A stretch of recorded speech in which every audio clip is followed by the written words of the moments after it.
আসসালামু আলাইকুম ওয়া রাহমাতুল্লাহ ওয়া বারাকাতুহু। দর্শক, আজকে আপনাদের মাঝে কালার টিভির নতুন সার্কিট কিভাবে আমরা সেট আপ করবো, এমনকি নতুন সার্কিট কেনার পর আমরা কিভাবে চেক করব এটা ভালো আছে না খারাপ আছে, এই বিষয়ের উপরে আজকের ভিডিওটি। তো যারা নিত্য নতুন টেকনিশিয়ান আছেন তারা অবশ্যই ভিডিওটি মনোযোগ সহকারে দেখবেন। এমনকি আমার চ্যানেলে যদি নতুন দর্শক হয়ে থাকেন অবশ্যই চ্যানেলটি সাবস্ক্রাইব করবেন, করলে ইলেকট্রনিক্সের যাবতীয় ডিভাইস মেরামতের তথ্যগুলো পেয়ে যাবেন। তো বন্ধুগণ, আমরা প্রথমে শুরু করব। আমরা যখন একটা সার্কিট কিনবো তার সাথে কি কি পাবো সেটা আলোচনা করি। আমরা এই সার্কিটের সঙ্গে পাবো একটা 25-in-1 রিমোট, সাথে পাবো সুইচ, তারপর সুইচ প্যাড, তারপরে পাবো আমরা সেন্সর যেটার মাধ্যমে রিমোট কাজ করে, এবং এখানে পাবো একটা এসি কর্ড, সাথে স্পিকারের লাইনের কেবলগুলো পাবো, এমনকি ইয়ক কয়েলের কানেকশনের জন্য এই কেবলগুলোও পাবো। তো যারা এই সার্কিটগুলো কিনবেন এই সকল জিনিস কিন্তু এই সার্কিটের সঙ্গে ফ্রিতেই দেয়। যদি না দেয় সেই ক্ষেত্রে বুঝবেন যে ওই দোকানদারটা আপনাদের থেকে ওই জিনিসগুলো দেয়নি। তখন আপনারা কথা বলে এই জিনিসগুলো নেবেন, বলবেন যে এই জিনিসগুলো এর সঙ্গে ফ্রিতে দেয়, ওই জন্য আজকের ভিডিওটি করা। তো আমরা এই সার্কিটটা প্রথমে এই প্লাস্টিক বোর্ড থেকে খুলে নেব। খুলে নেওয়ার পর আমরা এসি কর্ডটা ইন করব, কোথায় সেটা দেখাবো। তো এইটা হলো সুইচ, এবং এর সঙ্গে কিন্তু একটা জ্যাক আছে। তো এটা লাগবে, এই যে এখানে ফিউজ দেওয়া আছে, ফিউজের এখানে এই এসি কর্ডটা কানেকশন হবে। এখানে কিন্তু একই টাইপের জ্যাক আর একটা লাগবে, সেটা লাগবে ডিকোসিং এর। তো যেখানে ফিউজ থাকবে সেখানে এসি কর্ডের কানেকশন হবে। আচ্ছা, এসি কর্ডটা লাগানোর পর আমাদের সেন্সরটা কোথায় সেটিং করব সেটা আপনাদের দেখাবো। এই সেন্সরটা বসবে এখানে। এখানে আমরা জ্যাকটা সার্কিট বোর্ডে ইন করে দিলাম। এরপর এই যে সুইচ বোর্ড, যেটাতে বাটনের সাহায্যে আমরা চ্যানেল চেঞ্জ করতে পারি, এটা লাগবে এখানে।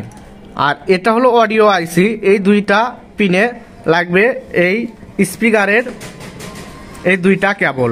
তো আমরা স্পিকার যেহেতু এখন লাগাবো না, ওটা পরে দেখাবো। এখন আমরা সার্কিটটা ওকে আছে কি না সেটা দেখব। সেটা দেখার জন্য আমাদের করতে হবে কি, সার্কিটটা আমরা উল্টে নিব। এখন আমরা আমাদের মিটারটা 250 ভোল্টে দেব, দিয়ে এই কালার টিভির যে পাওয়ার সেকশনে 100 ভোল্ট আসে সেই ভোল্টেজটা আছে কিনা সেটা চেক করব। এখন আমরা এসি কর্ডটা সিরিজ লাইনে প্লাগ ইন করলাম।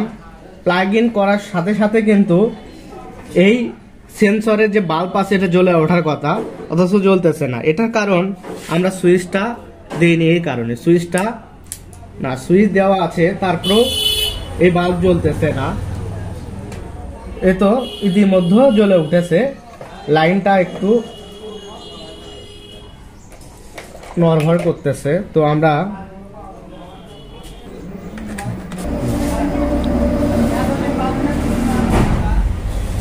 আমরা প্রথমেই এই সার্কিটের পাওয়ার সেকশনের সাপ্লাইগুলো দেখব।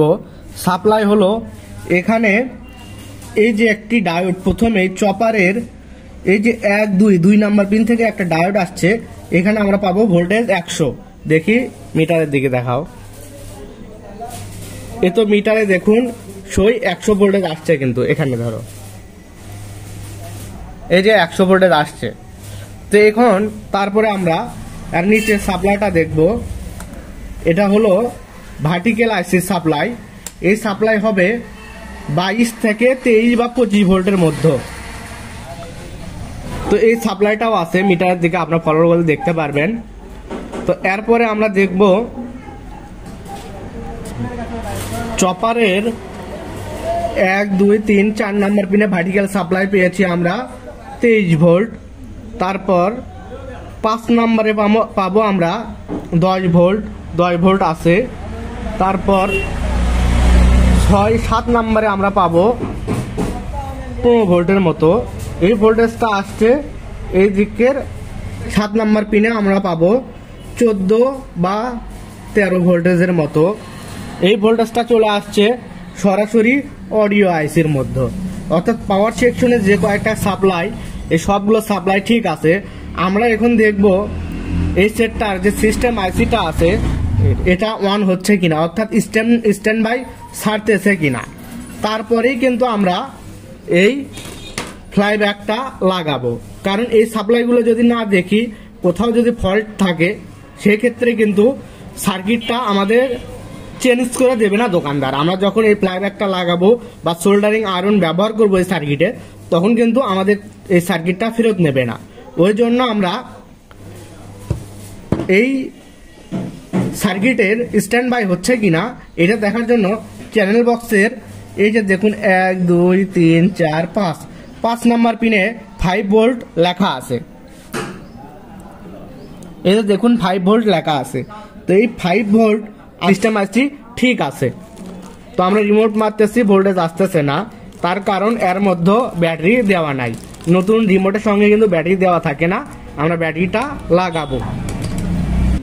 তো আমরা ব্যাটারিটা লাগিয়েছি। এখন আপনাদের সামনে মিটারের প্রোগ ধরে স্ট্যান্ড বাই সুইচ, যে পাওয়ার সুইচটা, এখানে স্ট্যান্ড বাই করব। তারপর দেখি ভোল্টেজটা আছে কিনা।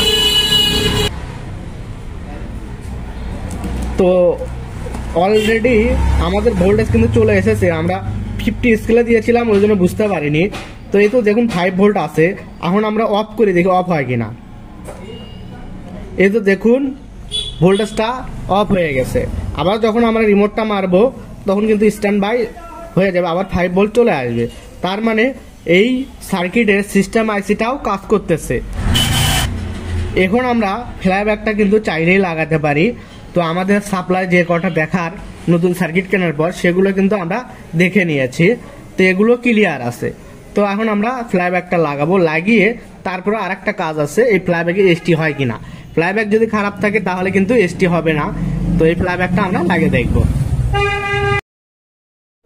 তো আমরা ফ্লাইব্যাকের পিনগুলো পরিষ্কার করে নিচ্ছি, ছিদ্রগুলো যেগুলো আছে বের করে নিচ্ছি, যাতে আমরা ফ্লাইব্যাকটা ইজিলি এখানে সেট আপ করতে পারি। তো যারা কাজ করবেন অবশ্যই মনোযোগের সাথে কাজ করবেন। আমরা যে সাকার ব্যবহার করেছি কোনো রাং উষ্ঠে যেন সার্কিট বোর্ডের অন্য কোথাও গিয়ে না পড়ে, শর্ট সার্কিট যাতে না হয়, সেই দিকটা ফলো করে কাজ করতে হবে।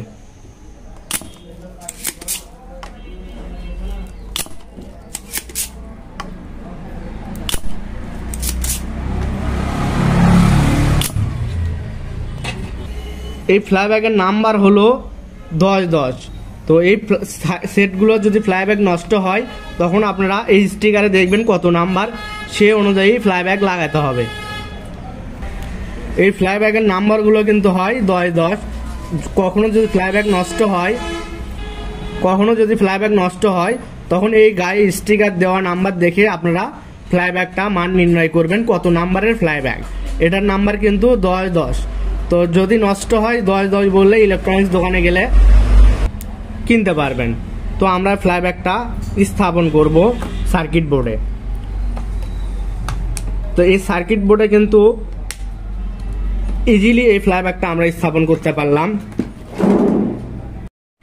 তো এই ফ্লাইব্যাকের 10টি পিন আছে, 10টি পয়েন্টে আমরা সোল্ডারিং আয়রনের সাহায্যে সোল্ডার করে নিব। তারপর আমরা এই সার্কিটে দেখব এই ফ্লাইব্যাকের যে এসটি 33,000 ভোল্টেজ, সে এসটিটা হয় কিনা। আর সেটা আমরা কিভাবে চেক করি, এটা কিন্তু শিক্ষণীয় বিষয় আছে। তো অবশ্যই আপনারা ভিডিওটি স্কিপ করে দেখবেন না, ভিডিওটি মনোযোগ সহকারে পুরো ভিডিও দেখবেন। তো বাংলাদেশে কিন্তু অনেক চ্যানেল আছে, আপনারা আমার চ্যানেল যদি ফলো করেন তাহলে ইলেকট্রনিক্সের যাবতীয় কাজগুলো দেখতে পারবেন।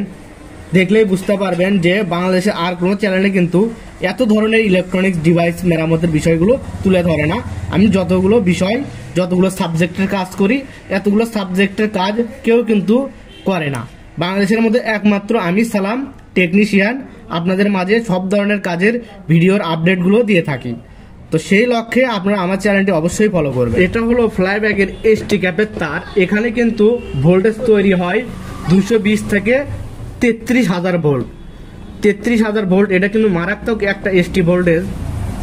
তো এই ভোল্টেজ থেকে আপনারা সাবধানে থাকবেন। আমরা এই ভোল্টেজটা চেক করব আমাদের একটি মাপটুলের সাহায্যে।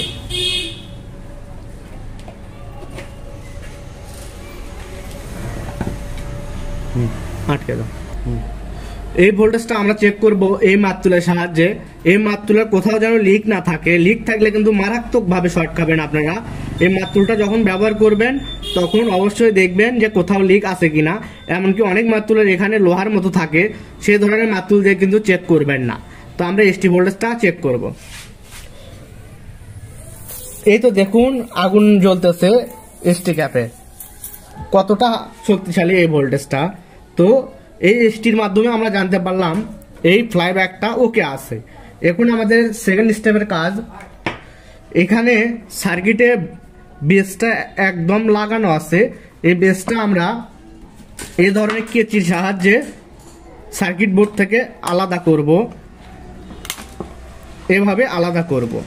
তো এই বেস কিন্তু কালার টিভির দুই কোয়ালিটির হয়। এই ধরনের মোটা গান একটা হয়, এমনকি এই ধরনের চেকন গানের হয়। তো আমরা যে টিভিতে লাগাবো সেই টিভিটা মূলত এই ধরনের চেকন গানের। ওই জন্য আমরা এই বেসটা খুলে ফেলে এই বেসটা স্থাপন করব। কিভাবে করব এটাও দেখবেন, দেখলে আপনারাও কিন্তু শিখতে পারবেন। তো আমরা বেসটা আবারও সাকারের সাহায্যে খুলে নেব, কারণ এটা তো আছে মোটা গানের বেস, আমাদের লাগাতে হবে চেকন গানের। কারণ আমাদের টিভি বা টিউব যেটা সেটা চেকন গানের। যদি মোটা গানের হতো সেক্ষেত্রে বেসটা এটা থাকলেই চলতো। তো চেকন গানের জন্য আমাদের বেসটা চেঞ্জ করে দিতে হচ্ছে। তো এই ধরনের কাজ যারা করেন তাদেরও কিন্তু এরকম হতে পারে। হয়তো বা সার্কিট নিয়ে আসছেন, নিয়ে আসার পর দেখতেছেন আপনার টিউবটা চেকন গানের। ওই জন্য এই জিনিসটা মনোযোগ সহকারে দেখবেন, দেখলে কিন্তু এই বেসটা ইজিলি লাগাতে পারবেন। এই কাজগুলো যারা প্রথমে করেন তাদের কাছে কিন্তু কাজগুলো অনেক জটিল মনে হতে পারে। এক সময় আমারও অনেক জটিল লাগতো, কিন্তু কাজ করতে করতে অভ্যস্ত হয়ে গেছি, যার কারণে এখন অতটা জটিল লাগে না।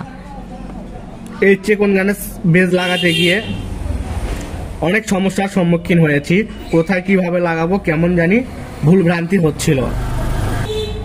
সেই কারণে আপনাদের যাতে এতটা কষ্ট না করতে হয় ওই জন্য ভিডিওটি বানানো। তো দেখতে পাচ্ছেন এখানে এই বেসটা ছিল এই পয়েন্টগুলোতে। এখানে কিন্তু ছোট্ট ছোট্ট আকারে পয়েন্ট আছে। তো এই পয়েন্টগুলো ক্লিয়ার করলেই এই বেসটা আমরা স্থাপন করতে পারবো এই সার্কিটে। এখানে কিন্তু চেকন গান, মোটা গান 3-4টা কোয়ালিটির বেস কিন্তু এখানে লাগানো যাবে। দেখুন সাদা মার্কিং এর মাধ্যমে কিন্তু বুঝিয়েও দিয়েছে। তো বর্তমানে চেকন গান আর মোটা গানই বেশি, ওই জন্য এই বেসটা আমরা লাগাবো ওই টিভিতে আমরা এই বেসটা লাগবে, ওই জন্য লাগাবো। তো আমরা এই পয়েন্টগুলো ক্লিয়ার করে নেব।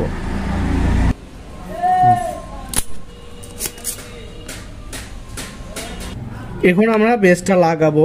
বেসটা আমরা যখন লাগাতে গেলাম তখন কিন্তু এখানে যে গ্রাউন্ড অর্থাৎ টিউবের যে নেগেটিভটা থাকে আর্থিং এর এই পয়েন্টটা এখানে বাঁচতেছে। তো আমরা এটা এখন খুলে ফেলবো, খুলে কোথায় লাগাবো সেটাও আপনাদের দেখিয়ে দিব। তো আগে আমরা এটা খুলে আমাদের বেসটা আমরা আগে লাগাবো। তো বেসটা আমরা এই পয়েন্টগুলোতে ঢুকবে যেখানে ক্লিয়ার করলাম। তো আপনারা ফলো করুন, এখানে আমরা কিন্তু লাগাবো। তো এই তো দেখুন বেসটা কিন্তু ইজিলি ঢুকে গেছে। আমরা এখন সোল্ডারিং আয়রনের সাহায্যে সোল্ডারগুলো করে নিব।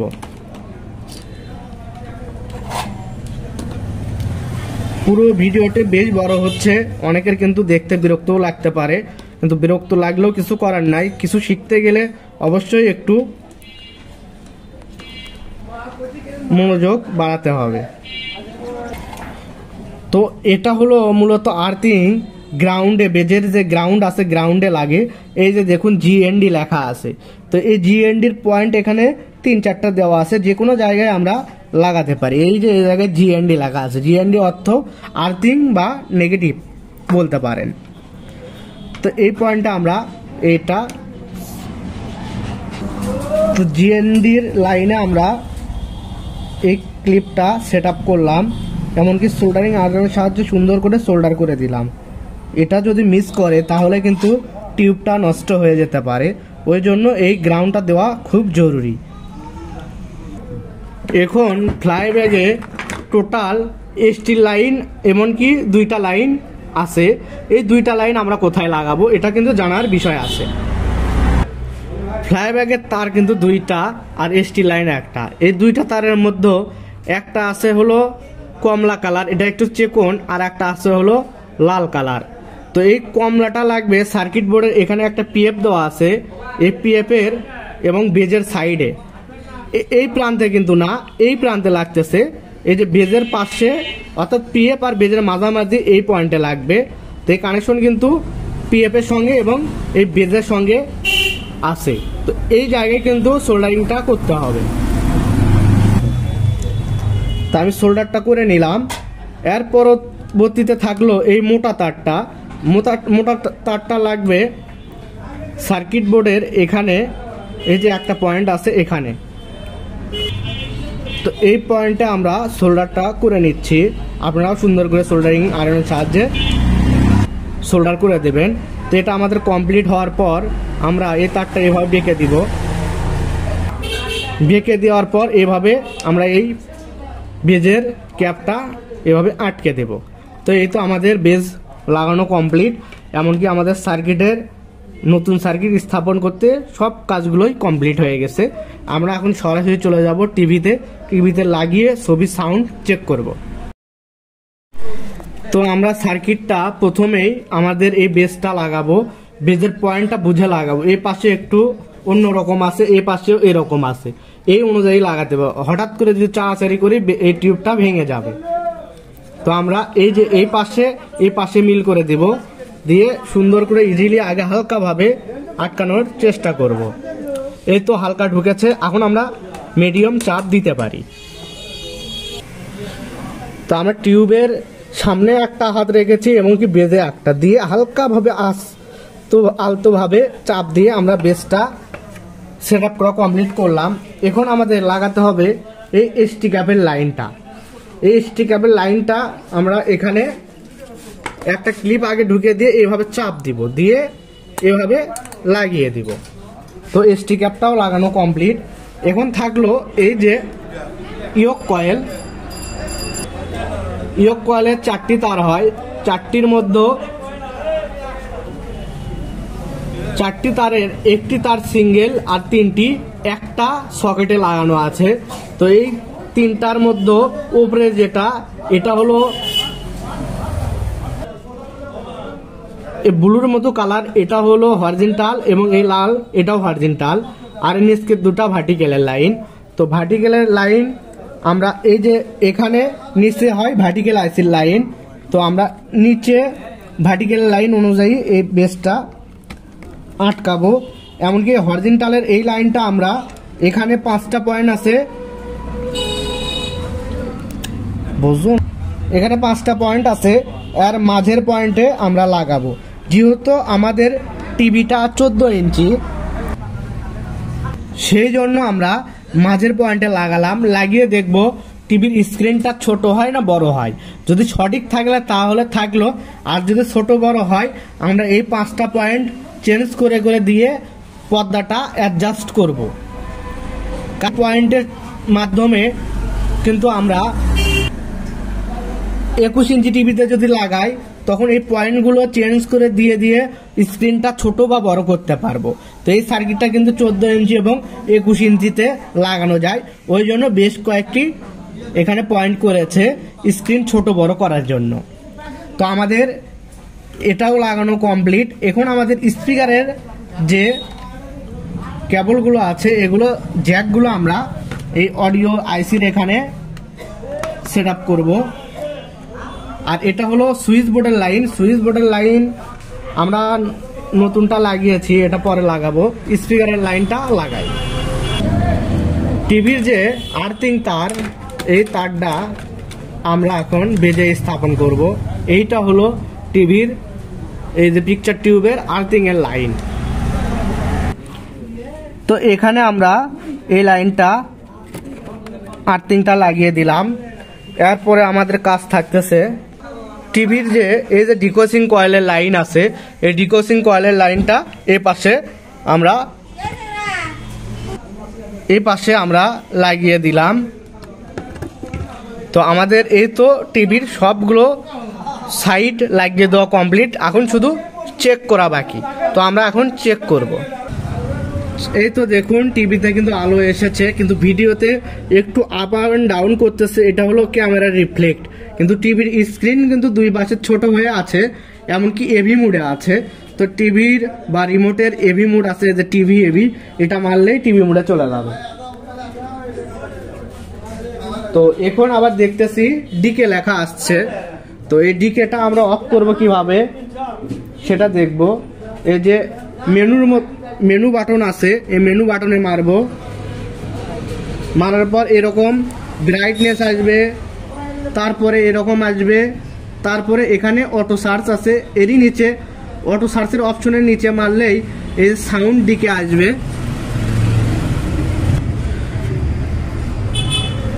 অলরেডি আবার চলে গেছে, আমরা আবার ওই অপশনে যাব। অটো সার্চ যখন আসবে লেখা, তখন আমরা করব কি, অটো সার্চ লেখা আসার পর আমরা রিমোটের বাটনটা চ্যানেল চেঞ্জ করার বাটন দিয়ে এই যে সাউন্ড ডিকে লেখা আসছে এই অপশনে নিয়ে আসবো। এই যে ডিকে এখানে আসে, ভলিউম প্লাস করলেই এই যে এম আসবে, তারপরে এই যেমন বিজি আসবে। বিজি আসলে আমরা অটো সার্চ অপশনে গিয়ে অটো সার্চটা করে দিব। তার আগে আমাদের ডিশের লাইনটা লাগাতে হবে। চলে আসছে, অটো সার্চটা দিয়ে দিতে হবে। অটো সার্চ দিয়ে দিলে সবগুলো সাউন্ড ক্লিয়ার আসবে, অর্থাৎ বিজি মোডে থাকবে। যদি ডিকে মোডে থাকে সেই ক্ষেত্রে কিন্তু সাউন্ডটা একটাতে সাউন্ড হবে আর এক চ্যানেলে সাউন্ড হবে না, তখন কিন্তু সমস্যা হবে। এইরকম যদি হয় আপনারা অবশ্যই এই মেনুর মধ্যে গিয়ে ডিকে অপশনটা পাবেন অটো সার্চের নিচে অপশনে, ওখানে গিয়ে বিজি করে অটো সার্চ করে দেবেন, তখন আপনাদের এই সমস্যাগুলো সমাধান হয়ে যাবে। তো আমি সালাম ছিলাম এতক্ষণ আপনাদের মাঝে এই টিভি সার্কিট সেটআপের বিষয়ে আলোচনা করলাম এতক্ষণ। তো ভিডিওটি কেমন ছিল অবশ্যই কমেন্ট করে জানাবেন। আমার এই ভিডিও থেকে যদি কিছু শিখতে পারেন অবশ্যই আপনারা একটি লাইক দিয়ে পাশে থাকবেন। তো আজকের মতো ভিডিওটি এই পর্যন্তই, দেখা হবে পরের ভিডিওতে। সে পর্যন্ত সবাই ভালো থাকবেন, সুস্থ থাকবেন। আসসালামু আলাইকুম।